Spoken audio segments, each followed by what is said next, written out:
30s, 15 to 20 with clear skies Sunday night, sunshine and continued cold on Monday, 30 to 35. The next storm arrives on Wednesday.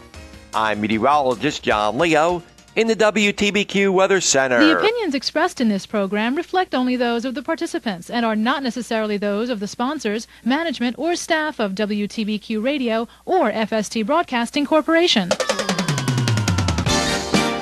WTBQ. And so, my fellow Americans, ask not what your country can do for you.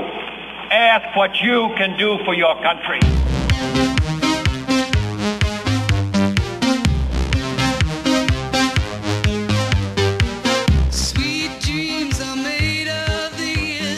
Welcome to today's edition of Fighting Back, Curing America's Case of Chronic Apathy. Your host, Dan Travis. Ladies and gentlemen, the doctor is in.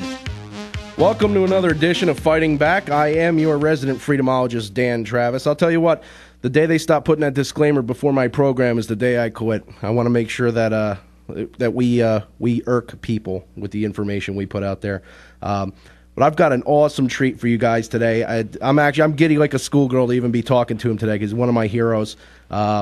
You've heard me talk about a book that literally changed the way I think about government called Cracking the Code.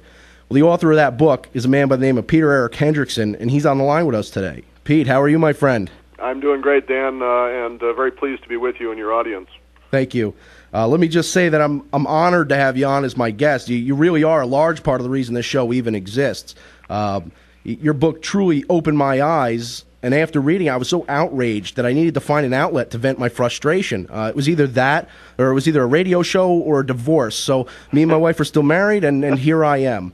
Thank God for radio. Yeah, still frustrated, but venting.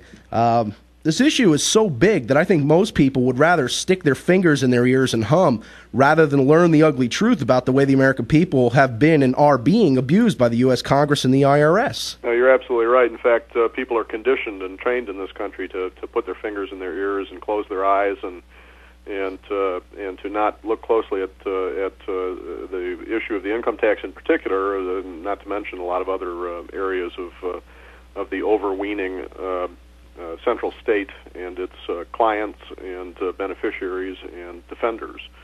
And we're trained to not look at these things because if we looked at them, lo and behold, we might discover some truths about them that would be very inconvenient to the beneficiaries of ignorance. And that's what Cracking the Code is all about. In fact, as you know, it's a matter of looking down a dark alley or a deep abyss of very complicated and esoteric legalese and long decades of spaghetti-like statutes, and discovering that Americans, for the most part, have been fooled about the nature of taxation in this country, and in particular the nature of the income tax. And when you actually know the truth about that particular tax, you discover that it isn't the monster that it appears to be, and that we're all encouraged to think of it as in order to prevent us from looking closely at it. The system wants us to be afraid of it so that we won't look closely at it. It's actually a very benign tax. It's a constitutional tax. It's simply a tax that doesn't apply to most Americans, and that's the thing that they don't want you to know. Well, one thing that I've seen is a tremendous amount of confusion, even within the tax honesty movement. People have read and even understand the U.S. Constitution. They don't seem to understand the law with regard to the federal income tax. You know, there's so many different arguments about why the income tax is unconstitutional. It seems that there's this battle within the movement itself over who's right and who's wrong. And, you know, there's some big names out there locked up in federal prisons over this. This isn't child's play. I mean, yeah, Irwin Schiff, for those who aren't aware, Peter Schiff, that's Peter Schiff's father. Wesley Snipes is sitting in prison because he didn't understand what the law actually said. But you're different than all of these other tax honesty these people. Your research has led you to a bit of a different view than others. I heard you say a minute ago that the income tax is actually constitutional. It's just that we don't understand it. Sure, it's completely constitutional, and you're right. I am different. I'm different in that I had the benefit when I began my in-depth research into this subject of the tax codes and much of the statutory elements underlying the code having been digitized, so I was able to do research that was probably more productive, certainly more readily accomplished than that undertaken by others. And I took advantage of that opportunity and actually read through pretty much the entire statutory basis for the code, starting in 1862 when the Income Tax actually began, and was able to discover just how it works, and as a consequence have an enormous amount of hard evidence of the correctness of what I learned about that subject and what I present in my book, Cracking the Code, The Fascinating Truth About Taxation in America.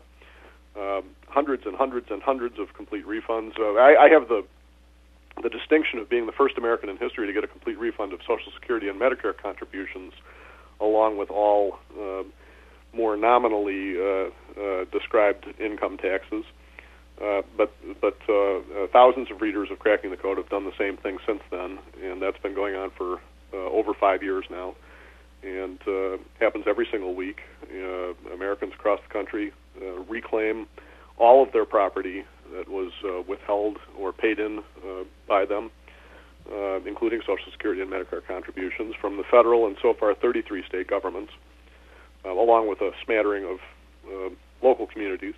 I just, in fact, had the pleasure of posting my first county victory, a complete refund for a Cracking the Code reader of everything that had been withheld from his earnings and turned over to a county government, which now joins a small handful of city governments, along with the 33 states and the federal.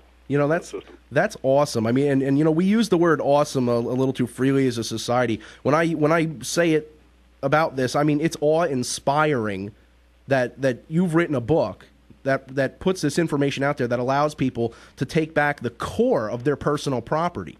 Well, and that's the structure that the founders intended. It's when the founders first organized the Federation of States, they actually withheld all taxing authority from the central government, or what was the closest thing to a central government that we had.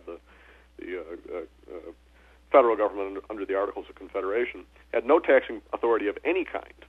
It couldn't even demand a piece of the action when its own stuff was being used to create money or produce money. When the Constitution revised the Articles of Confederation in 1787, a limited power of taxation was granted to the federal government, but it was still very limited because the framers of that Constitution were the founders. They were the same people that had fought the bloody battles in the Revolutionary War. They were very, very sensitive to the issue of taxation. They recognized the significance of the power of taxation, and by no means had they just decided to chuck all the restrictions and hand over to the federal government the powers that they had fought the British Crown over, the abuse of just a few short years earlier. And they didn't. They gave the federal government very, very limited and strictly circumscribed powers to claim revenue. And among those powers was the ability to take a piece of the action when the federal government's own stuff was used to make money. This is an excise, and they provided that authority with just a uniformity rule associated with it. But they specifically prohibited the federal government from having any authority, any power to lay a tax on general economic activity, on undistinguished economic activity. I want to get more into that as soon as we come back from the break. Unfortunately, we gotta keep station management here happy and take a break. Okay. I'll see you right on the other side. Stay tuned. Good.